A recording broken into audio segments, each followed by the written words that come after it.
સમાચાર મળી રહ્યા છે બનાસકાંઠા જિલ્લાના વાવ તાલુકાના ધરાધરા ગામે વીજ કરંટ લાગતા એક જ પરિવારના પિતા પત્ની પુત્રનું કરુણ મોત થયાના સમાચાર મળી રહ્યા છે.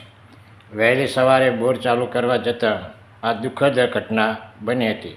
આ દુઃખદ ઘટના બનતા સમગ્ર પંથકમાં અરેરાટી ફેલાઈ છે અને શોકમય વાતાવરણ બન્યું છે.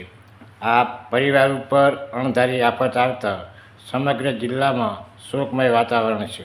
અહેવાલ જીડી ગજર, બનાસ દર્શન ન્યૂઝ ચેનલ, બનાસકાંઠા.